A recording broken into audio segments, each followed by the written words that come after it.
அனைவருக்கும் வணக்கம். நான் கல்வியியல் கல்லூரி உளவியல் மற்றும் பொருளியல் பேராசிரியை புவனேஸ்வரி பேசுகிறேன். இன்றைக்கி நம்ம பார்க்க போகிற கண்டென்ட் ஃபெடப்.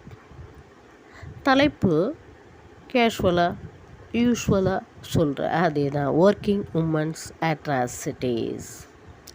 இந்த 6 to 8:30 வரைக்கும் இந்த பீக் ஹவர்ஸில் டீச்சர்ஸ் எல்லாம் டென்ஷன் ஆகுறாங்க. அதெல்லாம் நம்ம பார்த்தோம், ஒவ்வொரு கண்டென்ட்லையும் பார்த்தோம், ஒவ்வொரு டாபிக் அதே சேம் டாப்பிக்கில், ஒர்க்கிங் உமன்ஸ் அட்ராசிட்டிங்கிற டாப்பிக்கில் இவங்களோட டென்ஷன், அந்த டென்ஷன் 6 to 8 படிப்படியாக வளர்ந்து நாளடைவில் என்னென்னா அது அந்த சுபாவம்,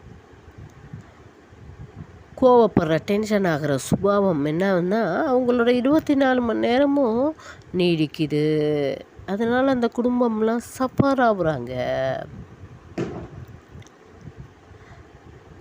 இதுக்கு காரணம் என்னென்னா அவங்க குழந்தைகளை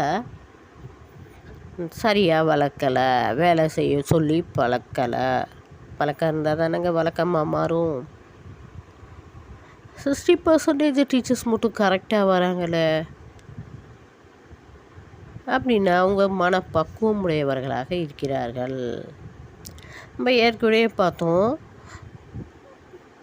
தேவையறிஞ்சு வேலை செஞ்சால் வேலை மிச்சம், நேரம் அறிஞ்சு வேலை செஞ்சால் நேரம் மிச்சம்னு காலை வேலையோ மாலை வேலையோ பெரியவங்க சொல்லி வச்சாங்க. நேரத்தையும் வேலையும் பகுத்துக்கிட்டு அழகாக வாழ்ந்தாங்க நம்ம முன்னோர்கள் எல்லாம். இதே மாதிரி 60% பீப்புள் அந்த நேரம், நம்மளுக்கு இல்லை நேரம்னா வேலை என்னன்னு தெரிஞ்சுக்கிட்டு வேலையை கச்சிதமாக முடிச்சுக்கிட்டு ஒரு ஸ்ட்ராட்டஜியை ஃபாலோ பண்ணி பிளானிங்காக முடிச்சுட்டு கேஷுவலாக ரிலாக்ஸ்டாக இருக்காங்க. ஆல்வேஸ் ரிலாக்ஸ்டாக இருக்காங்க. அது ஒர்க்கிங் டேஸாக இருக்கட்டும், நான் ஒர்க்கிங் டேஸாகவும் இருக்கட்டும். அப்போ அந்த 40% அவங்க தான் என்ன பண்ணுறாங்கன்னா இந்த மாதிரி காரணங்களால் அல்லல் படுறாங்க. ஈஸியாக முடிச்சுக்க தெரியல, சில முறைகளெல்லாம் ஃபாலோ பண்ணுறாங்க. வேலைக்காரங்க அமைஞ்சால் இது சரியாக வளர்க்கலை, அது சரியாக வளர்க்கலைன்னு அனுப்பிச்சி விட்றீங்க. குழந்தைகளை வளர்க்கலை சரியாக. அப்புறம் என்டர்டெயின்மெண்ட்டு இல்லை, அதனால் எப்போ பார்த்தாலும் கோபப்போக்கோடு இருக்கிறீங்க. இதனால் நீங்கள் மன அழுத்தத்துக்கு, மன உளைச்சலுக்கு ஆளாகிறீங்க. எப்போ மன நோயாளியாகவே போயிட்டீங்க. அதெல்லாம் நிறையா பேர் பார்த்துருக்கேன். அவங்களுக்கெல்லாம் நான் சஜஷன் சொல்லியிருக்கேன்.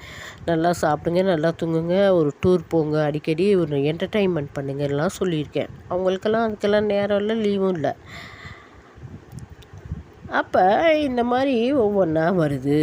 மைண்ட் ப்ரெஷர் வருது, அப்புறம் எமோஷ்னல் டெவலப்மெண்ட் வருது, அப்புறம் ஃப்ரஸ்ட்ரேஷன், கான்ஃப்ளிக்ட் எல்லாம் வருது. பிடிவாதம், ஒரு லாஜிக் இருக்கணுமே. இந்த டைமில் இவ்வளோ தானே செய்ய முடியும்னு ஒரு லாஜிக் இருக்கு இல்லையா? ஆனால் நீங்கள் நினச்சதெல்லாம் செய்யணும்னு நினைக்கிறீங்க. ஏன்னா பிடிவாதம். இந்த 40% பார்த்திங்கன்னா செவ்வாயோட ஆதிக்கமாக தான் இருக்குது. அதையும் நான் பார்த்துட்டேன். அதாவது ஒரு நிமிஷத்தில் 100 இட்லியை திங்கிறது எப்படிங்க சாத்தியமாகும்? யோசிச்சு பாருங்கங்க. அவங்க எப்படி பண்ணுறாங்க, இவங்க எப்படி பண்ணுறாங்கன்னு கேட்டு அவங்களோடலாம் பழகுங்க. ஒரு மென்டல் மெச்சூரிட்டியை உருவாக்கிக்கோங்க. ஏன்னா ஆளும் வளரணும், அறிவும் வளரணும். அதுதான் வளர்ச்சின்னு சொல்கிறோம் இல்லையா? டெவலப்மெண்டல் டாஸ்கில் பார்த்திங்கன்னா growth and development and maturity. பிஞ்சு, அப்புறம் காய், அப்புறம் பழுத்து அழுகிறது, முதிர்ச்சி சொல்கிறோம். அதே மாதிரி ஒரு மனிதரும் இளமை பருவம், மத்தியம பருவம், முதுமை பருவம். ஆனால் நம்ம என்ன பண்ணுறோம், 40% நல்ல அறிவு இருக்குது, திறமை இருக்குது, எல்லாம் இருக்குது. இல்லாமலாம் டிஆர்பி எக்ஸாம் எழுதி வந்திருக்கீங்க. ஆனால் நீங்கள் என்ன பண்ணுறீங்க, க்ரோத் அண்ட் டெவலப்மெண்ட்லேயே இருக்கிறீங்க. அந்த மெச்சூரிட்டிங்கிற அடுத்த கட்டத்துக்கு போகிறதுக்கான எல்லா இதுவும் இருக்குது. ஆனால் நீங்கள் பிடிவாதமாக கொஞ்சம் மாற்றி அமைச்சிக்க மாட்டேங்கிறீங்க இல்லையா? குவாலிட்டி லைஃப்பை வாழ பாருங்கள். காசு மிச்சம், அது மிச்சம்னா போகிறப்ப எடுத்துட்டா போக போகிறோம். சேர்த்து வச்சு என்னத்தை பண்ண போகிறோம் சொல்லுங்கள். ஏங்க நம்ம வாழ்கிறதே வேலைக்கு போகிறதே நல்லா சாப்பிடணும், சந்தோஷமாக இருக்கணுங்கிறதுக்காக தானே. இப்போ சஃபஸ்டிகேட்டடாக வாழ பாருங்கள். நீங்களே இழுத்து போட்டு செஞ்சுட்டா இவங்களால முடியும்னு சொல்லிட்டு குடும்பத்தினர் எந்த ஒரு ஹெல்ப்பரும் நம்மளுக்கு வச்சுக்கிறதுக்கோ அது நம்மளை பற்றிய யோசனையோ செய்ய மாட்டாங்க. அப்போ அவங்களுக்கு எடுத்து சொல்லுங்கள். இப்போ வேலையாளை தேடி உங்களுக்கு ஒரு வீட்டோட ஒரு வேலையாளை அவங்களே அமைச்சு கொடுப்பாங்க. அதனால் சஃபஸ்டிகேட்டடாக வாழுங்க. ஏன்னா நம்மளே இழுத்து போட்டுட்டு செஞ்சால் நம்ம உடம்பு வந்து தாங்குமா சொல்லுங்கள்? ஆணி வேறு இல்லையா குடும்பத்துக்கு? ஒரு தாய் தானே. கேளுங்க. ஏன்னா அப்போ நீங்கள் முக்கிய குறிக்கோளாக இருக்கணும். உங்களோட இவ்வளவு பிரச்சனைகள் காரணம் என்னென்னா, உங்களுக்கு வேலைக்கு ஆள் இல்லை, இவங்கள வேலையெல்லாம் சொல்கிறீங்க. அவங்க சில சமயம் செய்கிறாங்க, சில சமயம் செய்யலை. அப்போ கோவமாகறீங்க. நீங்கள் தானேங்க டிஆர்பி எழுதி பாஸ் ஆகி டீச்சராக போய் உட்காரணுன்னு ஆசைப்பட்டு எழுதுனீங்க, வேலைக்கு போகிறீங்க. அப்புறம் மற்றவங்கள உங்கள் வேலையை நீங்கள் தானேங்க முடிச்சுக்கணும். மற்றவங்களையே நாடுறீங்க, அவங்க எதிர்பார்க்குறீங்க, ஏமாற்றம் அடைகிறீங்க. ஒரு நாள் செய்கிறாங்க, ஒரு நாள் செய்ய மாட்டாங்க.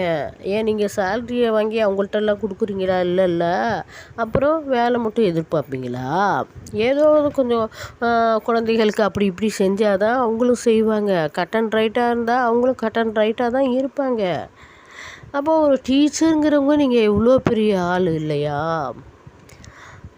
இவ்வளோ ஒரு டீச்சருங்கிறது மதிப்பிற்குரிய ஒரு பொசிஷன் இல்லையா? அறிவு கண்ணை ஞான கண்ணை திறந்து வைக்கிறீங்க, குற்றத்தை களையிறீங்க, இருளை நீக்கிறீங்க. ஒரு பிரதமரோ ஒரு முதல்வரோ தன்னோட ஆசிரியை பார்த்தா எழுந்து நிற்கிறாரு. ஒரு நாட்டோட தலைவிதியை வகுப்பறையில் தீர்மானிக்கப்படுது. அப்புறம் மாதா பிதா குரு தெய்வம், தெய்வத்துக்கு முன்னாடி நீங்கள் இருக்கிறீங்க. எவ்வளோ சிறப்புடையவங்க. இப்படி குடும்பத்தினர் முகம் சுளிக்கிற மாதிரி நடந்துக்கலாமா?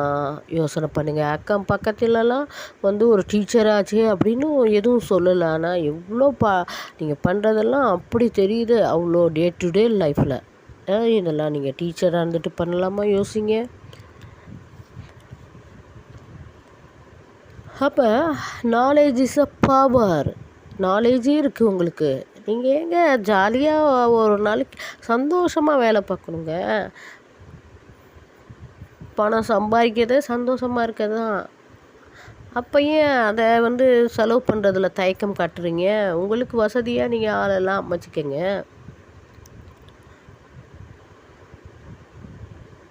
ஆள் வளரணும், நம்ம அறிவும் வளரணும் இல்லையா? அப்போ பார்த்திங்கன்னா நம்ம இதில் மென்டல் ஏஜ் இயர் ஏஜுன்னு சொல்லுவோம். இயர் ஏஜ் வருஷம் ஒன்று, ஆனால் வயசு ஒன்று கூடும். மென்டல் ஏஜுங்கிறது அதுதான் அந்த பக்குவம்னு சொல்கிறது இல்லையா? சில பிள்ளைங்கள சொல்லுவோம், அப்பா அது பிஞ்சிலே பழுத்ததுன்னு சொல்லுவோம். இல்லாட்டி எப்படி சொல்லுவோம், அது ஊரை விட்டு வெள்ளம் வாங்கிரும்னு சொல்லுவோம். அதுக்கு வயசே 5 தான் இருக்கும். அவ்வளோ பக்குவமாக நடந்துக்கும். சிலது 60 வயசில் தர்தி மாதிரி இருக்கும், ஒன்றுமே தெரியாது, மண் மாதிரி இருக்கும். அதை மண் அப்படின்னு சொல்லுவோம். ஸோ நம்ம நான் இது இயர் நம்ம மென்டல் ஏஜ் அப்படிங்கிறத மன வயது கம்மியாக இருக்குது. அதனால தான் இதெல்லாம் நம்ம தகவமைச்சுக்க கரெக்டாக சூழலுக்கு ஏற்ப நம்ம வாழ்க்கையை தகவமைத்து கொள்ள வேண்டும். அது தெரிலனா அதுக்கு பேர் பக்குவம் இல்லை, மன வயது கம்மின்னு அர்த்தம். அப்போ நம்ம வெளில வந்துட்டோன்னா நம்ம சமூகத்தில் எப்படி இருக்கோம், நம்ம குடும்பத்தில் எப்படி இருக்கோம், நம்ம கல்வியில் எப்படி இருக்கோம், நம்ம மனப்பான்மை எப்படி இருக்குது அப்படின்னு பார்த்து அதுக்கெல்லாம் மார்க் கொடுத்து ஒரு அளவு கரெக்டாக இருந்தால் தான் நம்ம கரெக்டான பாதையில் கரெக்டான இதில் செல்கிறோம் அப்படின்றது இருக்குது. அதனால் நீங்கள் பெரிய டீச்சராக இருக்கிறீங்க, ஆனால் உங்களோட கால வயது 50+ இருக்குது. மன வயது எப்படி இருக்குது அப்படிங்கிறது நாங்கள் எப்படி சொல்ல முடியும்? அதனால் இந்த மாதிரியெல்லாம் நடந்தீங்கன்னா உங்கள்கிட்ட எப்படி சமுதாயத்தை ஒப்படைச்சிருக்குமேன்னு கவலைப்படுறதா, இல்லை நம்பி உங்கள் குடும்பம்லாம் இவ்வளோ பாடுபடுறாங்களேன்னு கவலைப்படுறதா, இல்லை உங்களுக்கு பக்குவம் இல்லாதனால நீங்கள் வேலையை இழுத்து போட்டுண்டு செஞ்சு அதன் விளைவுகளால் மன உளைச்சலுக்கு ஆளாகி மன நோயாளியாக போய் ஆரோக்கியம் கம்மியாக இருக்கிறீங்கன்னு உங்களுக்காக கவலைப்படுறதா, இந்த மாதிரி கேள்விகள்லாம் எங்கள் முன்னாடி சமூக ஆர்வலரான எங்களுக்கு முன்னாடி இந்த மாதிரி கேள்விகள்லாம் எழுது. இன் ஃப்யூச்சரில் இதுக்கு ஒரு தீர்வு நல்ல வேலைக்காரங்களும் நீங்கள் அமைச்சிக்கங்க, அவ்வளோதான்.